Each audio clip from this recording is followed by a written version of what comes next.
మతుకుమిల్లి శ్రీభరత్ 2024 ఎన్నికల్లో విశాఖ ఎంపీగా 5,40,247 ఓట్ల మెజార్టీతో గెలిచారు. దేశంలో అత్యధిక మెజార్టీ సాధించిన వారి జాబితాలో చోటు దక్కించుకోవడంతో ఈ ఎన్నికల్లో ఏపీలో అత్యధిక మెజార్టీ సాధించిన ఎంపీగా నిలిచారు. ఈయన మాజీ ఎంపీలు ఎంవీవీఎస్ మూర్తి గారు, మాజీ కేంద్ర మంత్రి కావూరి సాంబశివరావు గారి మనవడు మాత్రమే కాదు, బాలకృష్ణ గారి చిన్నల్లుడు కూడా. అయితే ఆయన తాతగారైన ఎంవీవీఎస్ మూర్తి గారికి ఎన్టీఆర్ కుటుంబంతో బియ్యం వండాలనే కోరిక ఉండేది. ఆ టైంలో అది జరగలేదు. తరువాతి కాలంలో బాలకృష్ణ గారి చిన్న కుమార్తె అయిన తేజస్వినితో శ్రీభరత్ గారి పెళ్లి ద్వారా ఆ కళ నెరవేరింది. అది కూడా అంత ఈజీగా జరగలేదు. ప్రస్తుతం తెలుగు రాష్ట్రాల్లో ఉన్న యువ ఎంపీ జంటల్లో ఈ జంట కూడా ఒకటి. ఈ నేపథ్యంలో శ్రీభరత్ తేజస్విని గారి పెళ్లికి సంబంధించిన ఇంట్రెస్టింగ్ పాయింట్స్ ని ఈ వీడియోలో మనం తెలుసుకుందాం. ఫ్రెండ్స్, ఈ వీడియోను ఎక్కడా స్కిప్ చేయకుండా చూడండి. వీడియో నచ్చితే లైక్ చేయండి, షేర్ చేయండి, కామెంట్ చేయండి, సబ్స్క్రైబ్ చేయడం మర్చిపోవద్దు.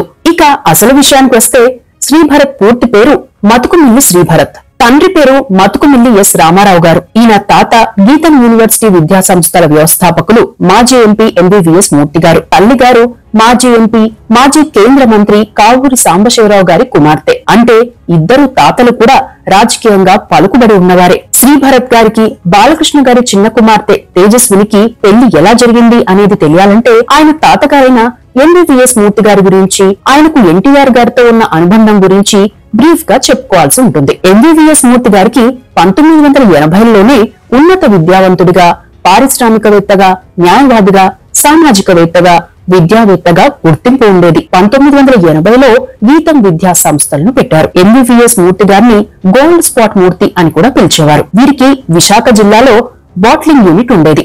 ఇక ఎన్టీఆర్ అభిమాని అయిన ఎంవీవీఎస్ మూర్తి గారికి 1970ల నుండే ఎన్టీఆర్ గారితో మంచి పరిచయం ఉండేది. ఇక 1982లో ఎన్టీఆర్ గారు టీడీపీ పార్టీని పెట్టాక అప్పటి నుండి ఆయనతోనే ఉన్న ఎంవీవీఎస్ మూర్తి గారు పార్టీ కోసం పనిచేశారు కూడా.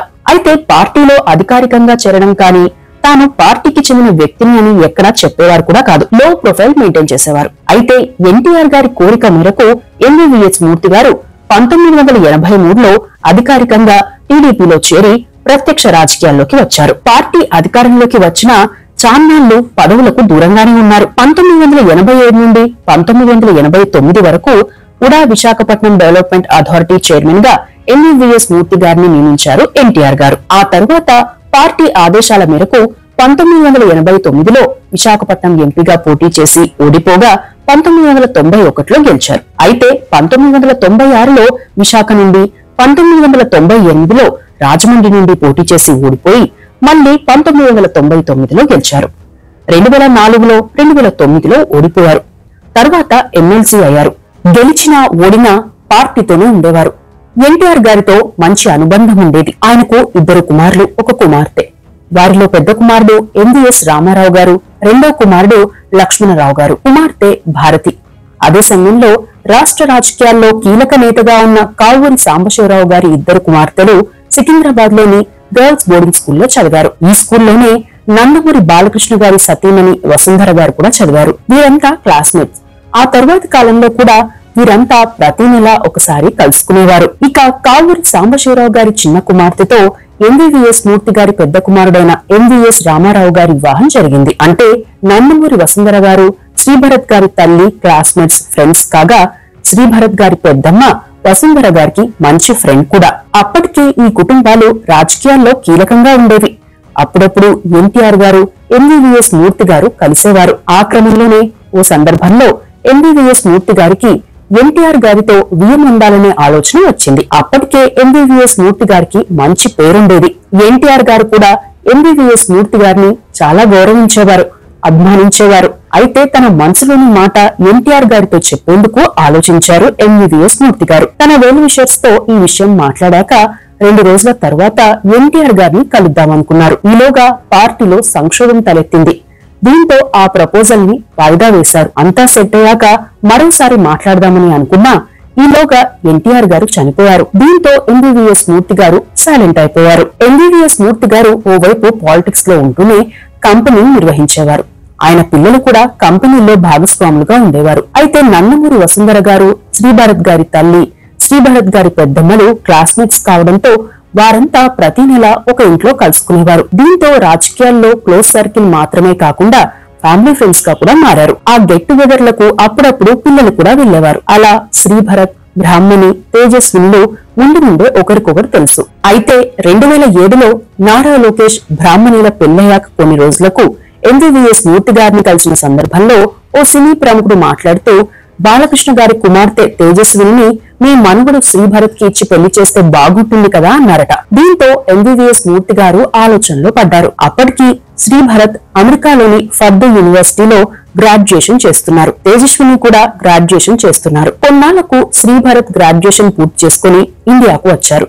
అప్పటికి శ్రీభరత్ కి 22 ఏళ్లే. అప్పటికే శ్రీభరత్ కి పెళ్లి చేయాలని ఎంవీవీఎస్ మూర్తి గారు ప్రయత్నాలు మొదలుపెట్టారు. పిల్లలకు 25 ఏళ్లలోపే పెళ్లి చేస్తే భార్యాభర్తలు ఒకరినొకరు అర్థం చేసుకునేందుకు చాలా టైం ఉంటుందని, ఆ తరువాత ఫ్యామిలీ లైఫ్ హ్యాపీగా ఉంటుందని ఎంవీవీఎస్ మూర్తి గారు నమ్మడమే అందుకు కారణం. అందుకే పిల్లలకు 25 ఏళ్లలోపే పెళ్లి సంబంధాలు చూడడం మొదలుపెట్టారు. అదే సమయంలో శ్రీభరత్ గారి పెద్దమ్మ సడన్ గా బాలకృష్ణ గారి చిన్న కుమార్తె తేజస్విని పెళ్లి చేసుకుంటే బాగుంటుందని, ఇద్దరి అభిప్రాయాలు ఒకేలా ఉన్నాయని చెప్పారట. ఇక కుటుంబ విలువలు, ఎదుటి వ్యక్తికి సాయం చేసే గుణం, వ్యక్తిత్వం తెలిసి ఉండడంతో తనకు తేజస్విని పెళ్లి చేసుకోవడం ఇష్టమేనని శ్రీభరత్ గారు కూడా చెప్పారు. అయితే ఎలాగూ గతంలో ఎన్టీఆర్ గారితో వియ్యమందుకోవాలని అనుకున్న ఎంవీవీఎస్ మూర్తి గారు ఆ మాట వినగానే ఓ పెద్ద వ్యక్తి ద్వారా ఆ ప్రతిపాదనపై చర్చించారట. అయితే ఎన్టీఆర్ గారి కుటుంబ ఉద్దేశం ఏంటో తెలుసుకోకుండా, అందులోనూ బాలకృష్ణ గారి ఉద్దేశం ఏంటో తెలుసుకోకుండా డైరెక్ట్ గా పెళ్లి సంబంధం అడిగితే బాగుండదని ముందుగా వసుంధర గారి వద్ద ఇండైరెక్ట్ గా ప్రపోజల్ పెట్టి ఒపీనియన్ తీసుకుంటానని చెప్పారట శ్రీభరత్ గారి పెద్దమ్మ.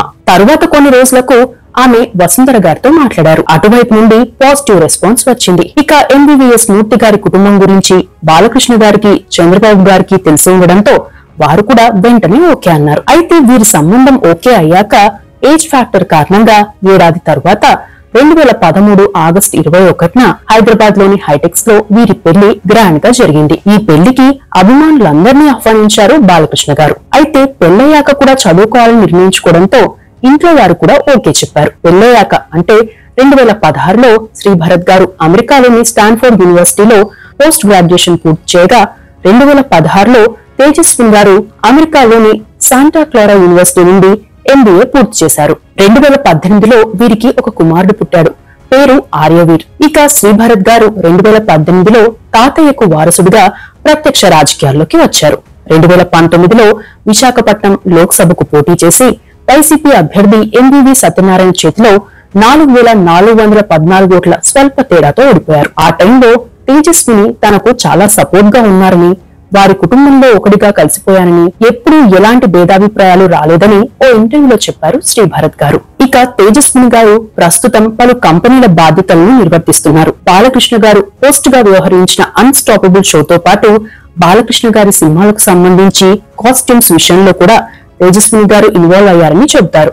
అంతేకాకుండా మూవీకి సంబంధించి టెక్నికల్ అంశాల్లోనూ తేజస్విని గారికి నాలెడ్జ్ ఉండడంతో తన టీంతో ప్రత్యేకంగా వర్క్ చేస్తున్నారట. త్వరలోనే ప్రొడక్షన్స్ లోకి రానున్నారని చెబుతున్నారు. ఇక 2024 ఎన్నికల ప్రచారంలో భాగంగా తేజస్విని గారు తన భర్త శ్రీభరత్ గారికి సపోర్ట్ గా విశాఖపట్నం లోక్సభ పరిధిలో ప్రచారం చేయడంతో పాటు తండ్రి నందమూరి బాలకృష్ణకు సపోర్ట్ గా హిందూపురంలో ప్రచారం చేశారు. ఈ ఎన్నికల్లో శ్రీభరత్ గారికి 9,07,467 ఓట్లు రాగా వైసీపీ అభ్యర్థి బొత్స ఝాన్సీ గారికి వచ్చిన ఓట్లు 4,03,200, 5,40,247 ఓట్ల మెజార్టీతో శ్రీభరత్ గారు గెలిచారు. అంటే శ్రీభరత్ గారికి వచ్చిన మెజార్టీ కంటే వైసీపీ అభ్యర్థికి వచ్చిన ఓట్లు తక్కువ ఉండడం గమనార్హం. ఇక్కడే మరో విషయం ఏంటంటే 2009 లోక్సభ ఎలక్షన్స్ లో విశాఖపట్నం నుండి కాంగ్రెస్ అభ్యర్థిగా ఎన్టీఆర్ కుమార్తె దగ్గుపాటి పురంధేశ్వరి గారు పోటీ చేయగా టీడీపీ నుండి ఎంవీవీఎస్ మూర్తి గారు పోటీ చేశారు. ఆ ఎన్నికల్లో